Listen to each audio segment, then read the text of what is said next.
You're listening to the Growing On podcast, where we dig into the heart of Georgia agriculture.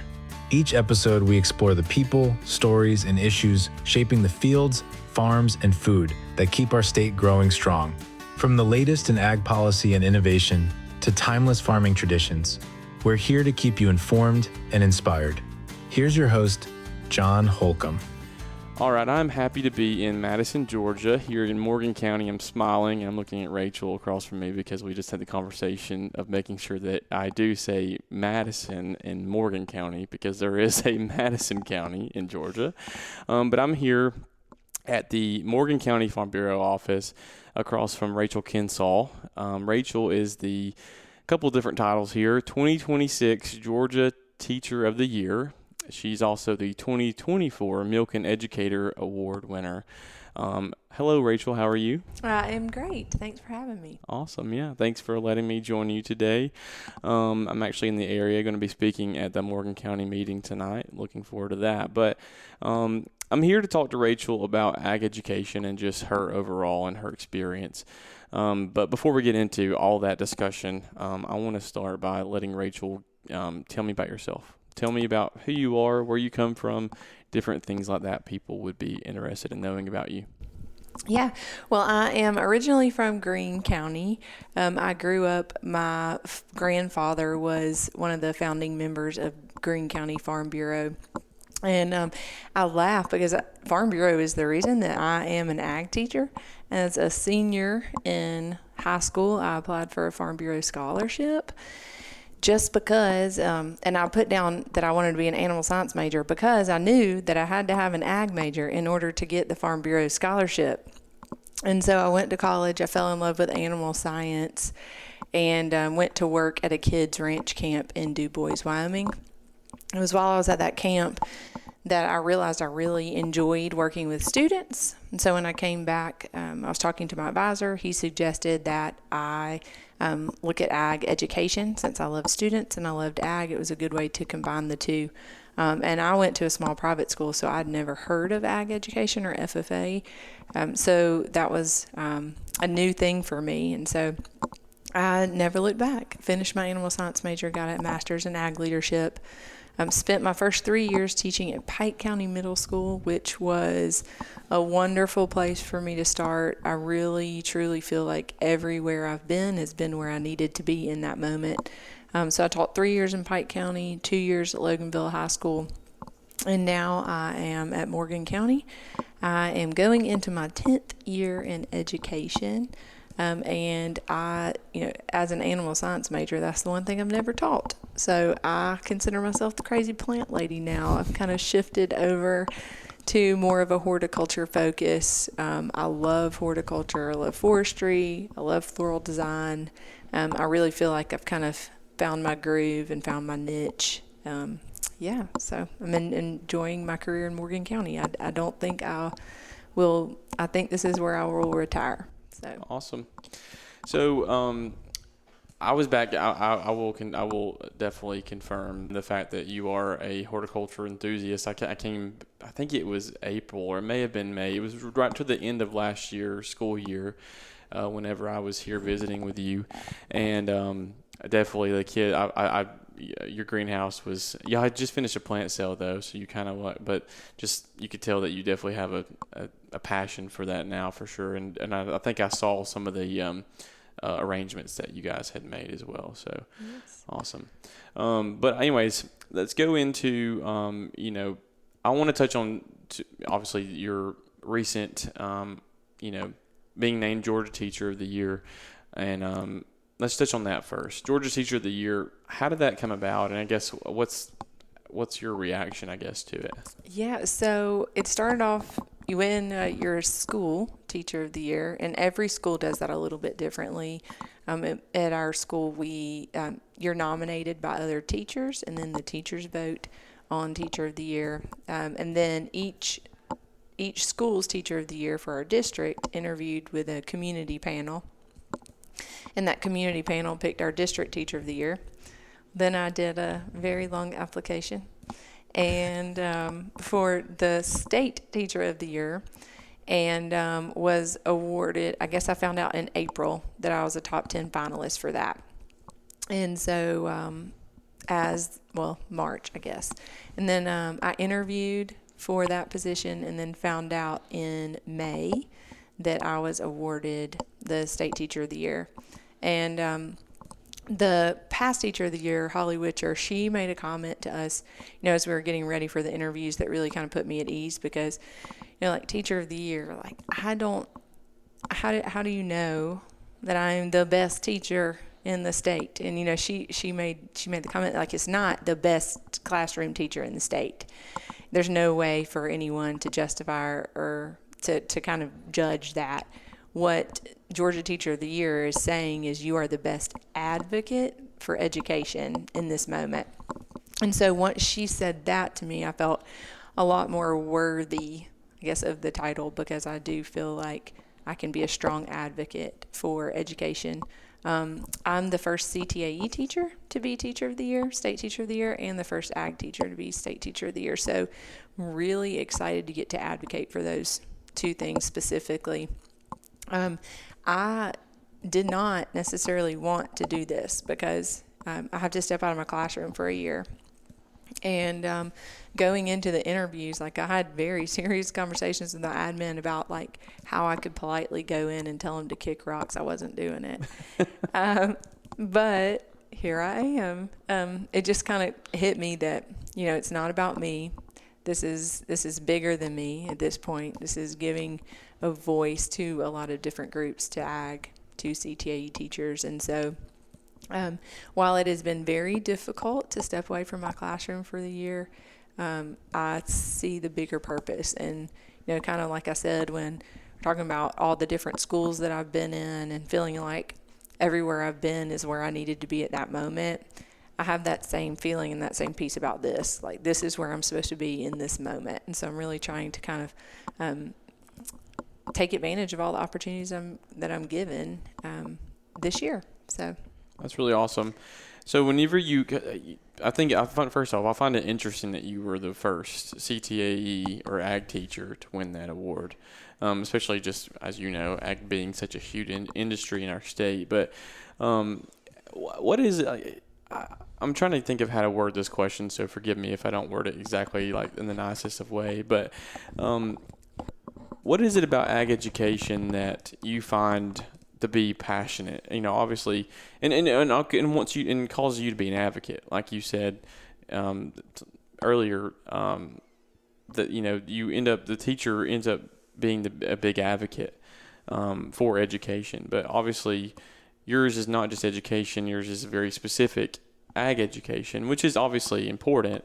Mm-hmm. But what is it about Ag or Ag education that brings out that passion in you to advocate for that and for that industry, I guess?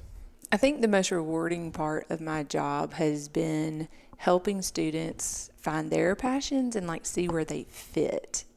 And because agriculture is so broad, I feel like there are lots of opportunities for kids to kind of find their niche and to, like, be very successful. I think about, we started a floral design program really with the purpose of trying to diversify our population a little bit. Our Ag program was really male heavy at the time, and so we started this floral program to try to bring girls into our program, and it's worked. And it's been really interesting and really fun to see the light bulb go off for them. They're coming into a program that they didn't know they would enjoy or they didn't know they would like, and then they stick around and they take other classes because they've kind of found something that they're passionate about too. So I think that's why I'm so passionate about agriculture. It's just because it's so diverse and it's so broad, and the kids can really find things that they can hook into. And then, of course, just the fact that, like, we're feeding America. And, as an Ag teacher too, those kids that you're pulling into your classroom that don't suspect that they really want to be there, but, like, just informing them to be consumers, even if they're not going to be producing a portion of our food chain, to be informed consumers is also is a huge thing. So I think that's why I'm so passionate about Ag, is kind of helping kids find their fit and then also helping them be informed consumers later in life. Awesome. So I want to go back a smidge, and I've been at Farm Bureau for 8 years now, and I've seen you around for quite some time. You were involved with our Young Farmers and Ranchers program, and I want to get back to that for a second because, obviously this is Georgia Farm Bureau's podcast, right? And I work for Farm Bureau, but I want to touch on. As a former young farmer, somebody that's involved with that was involved with that program, I just want to touch on, because we had a former episode with our new wife and our leadership program coordinator, Levi Davis, and we talked about the wife and our program. But I feel like you're a great example of someone that has came through that program and is now taking what they've learned and putting it into the classroom. And now, this year you're taking it outside the classroom into all other parts of the state, whether it be conferences or to other teachers or what have you. I guess to circle back on that question, how did Farm Bureau how did your involvement with Farm Bureau prepare you or help maybe guide you, if you will, to what you're doing today, or in the classroom or outside the classroom?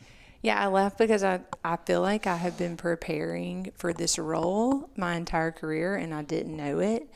And a large portion of that is because of Farm Bureau, and because I've learned to get outside my fence rows and to advocate for things that you're passionate about. And when my first job in Pike County, I got to give a shout out to Rebecca Rollins because she is amazing. She's the office manager in Pike County, and I attribute a lot of my involvement to my start in Pike County. I went into the office. I was a new ag teacher. I didn't know anybody in the community, and they really took me in.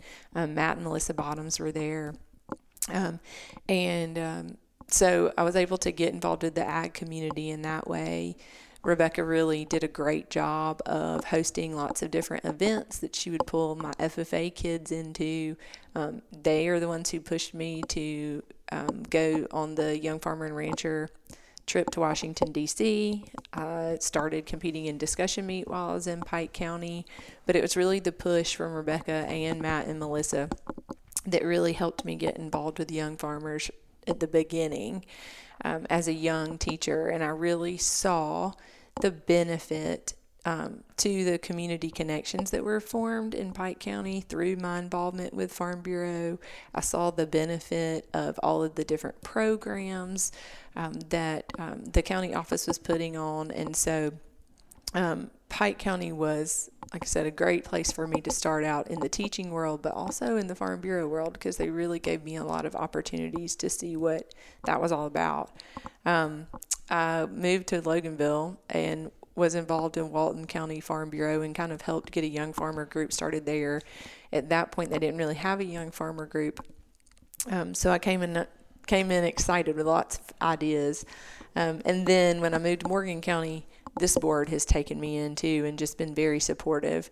I'm finishing up my second 2-year term as our county president right now. So awesome. That has been another neat opportunity for me, and meant a lot to me when our board approached me and asked me to be the president. It meant a lot to me that, they saw my dedication and my commitment to the cause, and they thought that I would be a good leader for the board. So, I really think that Farm Bureau has given me the confidence and the ability and the push and the encouragement to advocate for what I'm passionate about, and I'll laugh because I've done a lot of advocating for agriculture, however, not as much for education. So this is, maybe agricultural education. So now, as the voice of teachers across the state, I think about, even going to the Capitol. I'm comfortable going to the Capitol. I know where to go and what to do because of the experiences that Farm Bureau has given me, and I think back, I went to the Capitol with some other teachers back in February, and so many of them had never been before. And I came home and I was talking to my husband about it. I was like, I can't believe these teachers have never been to the Capitol. And then he just said, Rachel, like, I don't know that you would have been to the Capitol that much if it hadn't been for your involvement with Farm Bureau. So there are just so many little things. I think, like, I have been preparing for this role for a long time without knowing it. And all of those things kind of point back to Georgia Farm Bureau. That's awesome. I did not know that you were county president here. That's awesome. I didn't. Yes. That's really, really impressive. First of all, when do you sleep at this point? Do you ever sleep? Or? Well, that's why I got my loaded tea. I did have to go. I thought it was funny. Like 2 weeks ago, Barrow County called because part of my job this year is just to go talk to teachers. And so Barrow County called and they wanted me to come talk to their Teachers of the Year about resting and recharging. And I was like, I am not good at resting and recharging. I think I'm like the last person that needs to be talking about this. Like, I have so much caffeine running through my body at all times that could kill a horse. But but my friend Brighton pointed out to me, she's like, Rachel, like, you rest and recharge in a different way. She's like, your garden is your rest and recharge. And I thought, you're right. I have a garden. I love spending time in my garden. That is how I rest and recharge. So, I rest and recharge by making more work for myself. But so I that was my speech to Barrow County, was everybody rests and recharges in different ways. Mm-hmm. And I cut enough flowers from my garden for everybody to make a little jar. So it turned out well, but it made me think about resting and recharging in a completely different way. It really, someone said the same thing. Like somebody was making an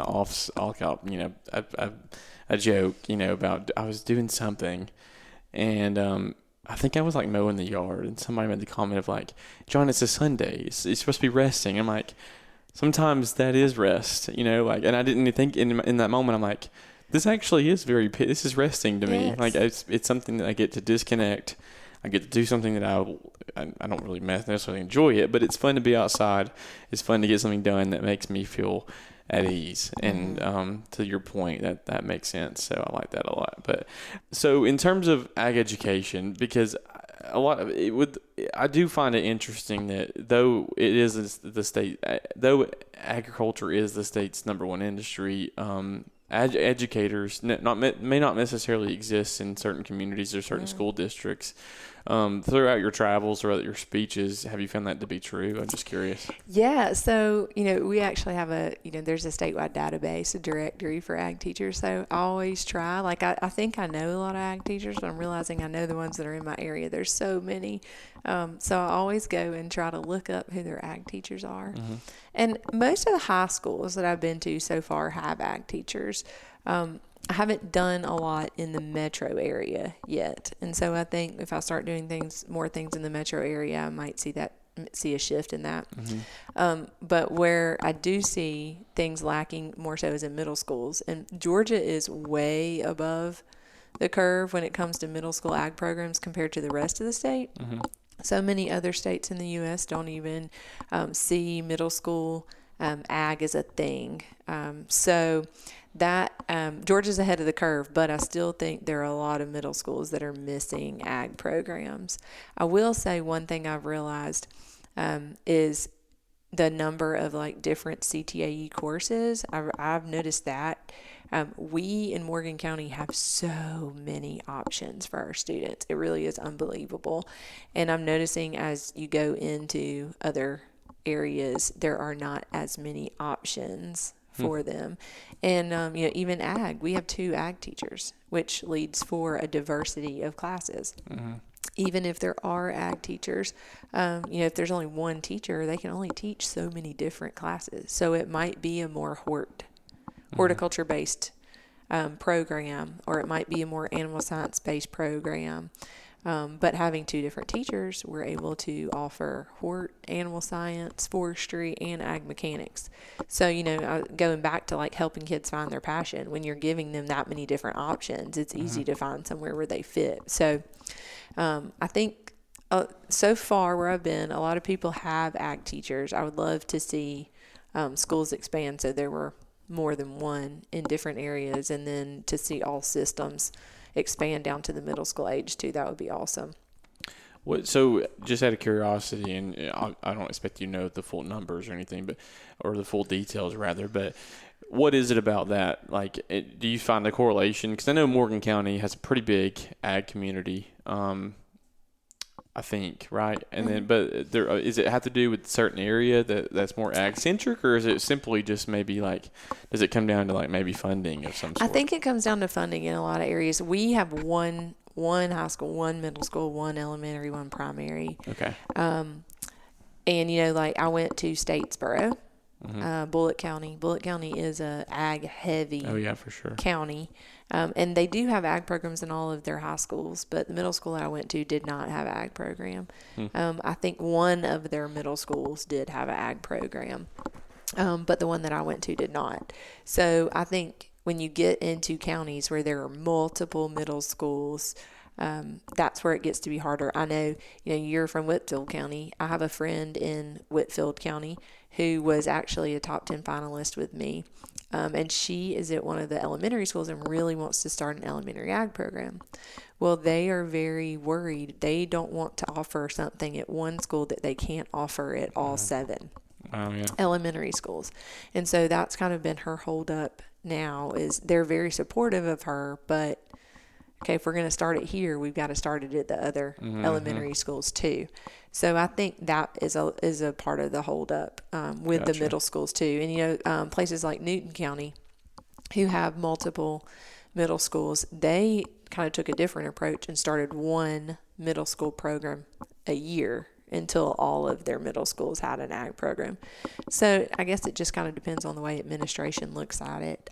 I do think the response that I've gotten from people has been like, we're so excited that there's a CTAE teacher. We're so excited that there's an ag teacher. So I do think their perception of ag education is pretty good as a whole in Georgia, and people are excited to see me in this role. So, I think we're kind of pushing in the right direction, but budgets are getting tight again.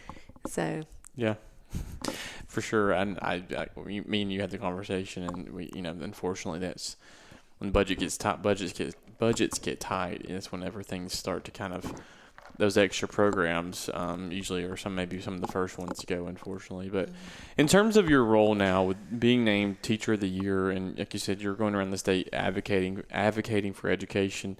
What is your hope with that? What are you, in a sense, obviously you're letting people see CTAE and ag education through you.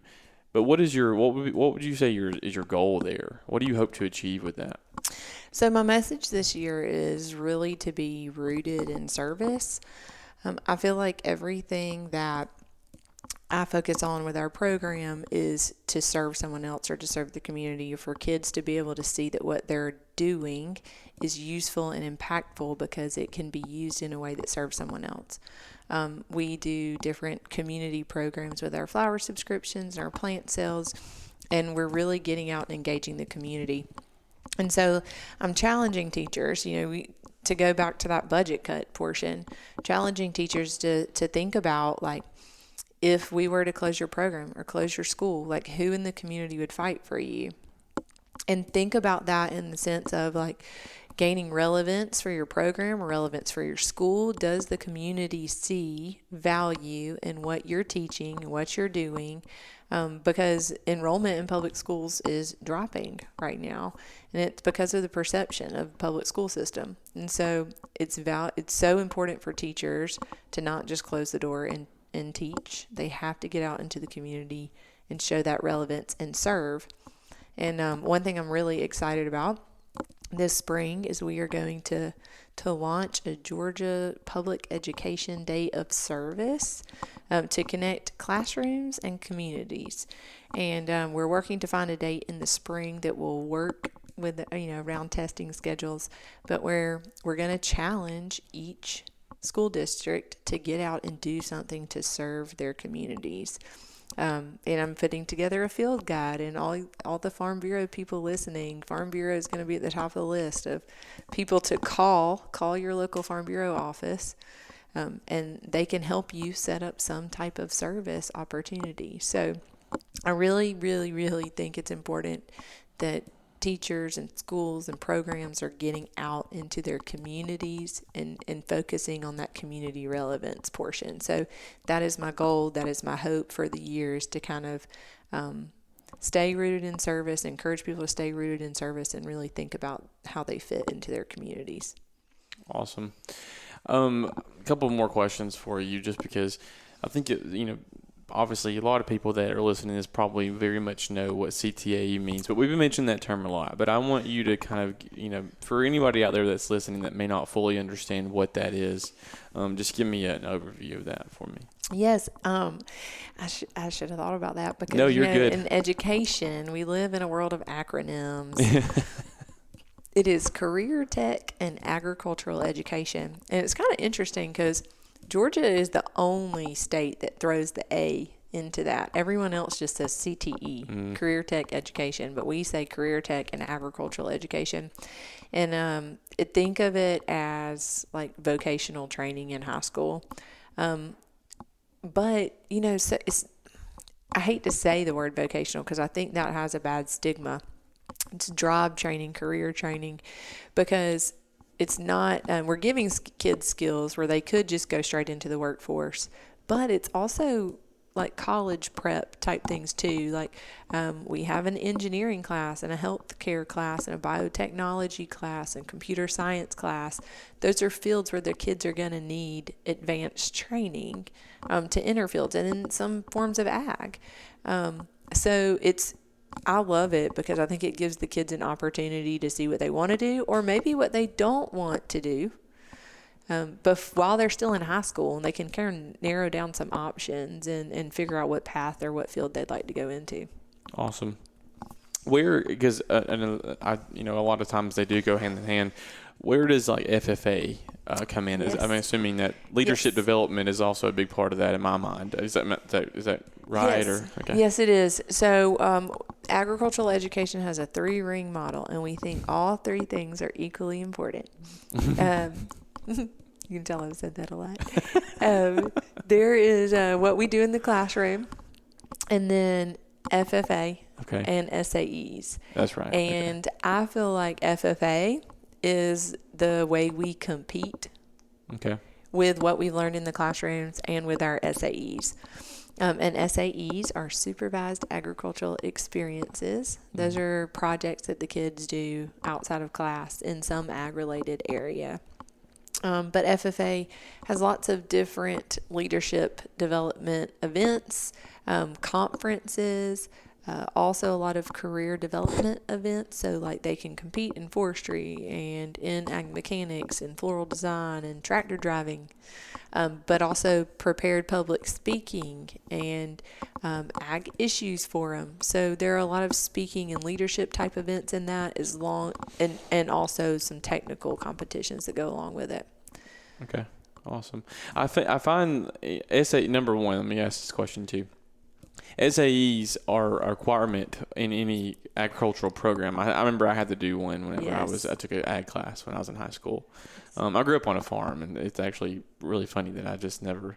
It's not really funny. I don't know why I didn't. In my mind, I feel like I knew it, but looking back, that was one of my most fun classes in high school. Was my ag class, because it got us. It was about the only class that got us out of the classroom, and we got to go work in the greenhouse. I got to do an SAE project in which I built a garden and did biodegradable things to make it grow, and it was really fun. But to piggyback on that, though, would you? And I don't know if you agree with this or not, but I want your input, I guess, is what I'm asking. What people don't think, or what they don't realize, is that because of the closeness of FFA and those SAEs along with CTAE, you don't just get people that know about agriculture. You get people that one day will most likely, if they continue that path, may be the next leader of agriculture. I mean, is that right? Is that relevant to say? Or oh yeah, I think so for sure. Like we're teaching kids real skills. I think about too. One thing I realize is a lot of kids that are working for people, a lot of times their boss will just kind of tell them what to do. So the kids will do it, but they don't understand why.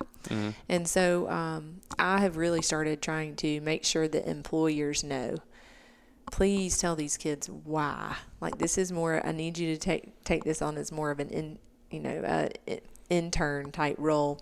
One of our board members, Lee Nunn, his son, won a national proficiency in grain production with his SAE. And that was something I stressed to Lee when Mason was a freshman. I was like, you have to tell him why. You cannot just tell him what to do.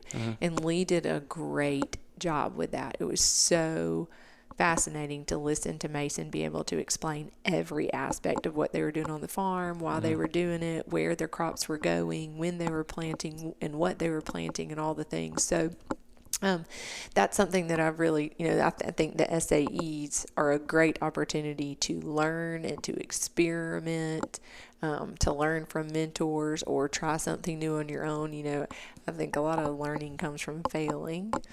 And, so your garden, I bet you'll never forget if, something went wrong and you had to try it a different way the next time. So that gives them a safe space to try something new. Yeah, for sure. To that point is, I would say the best learning experience anybody could ever do is fail.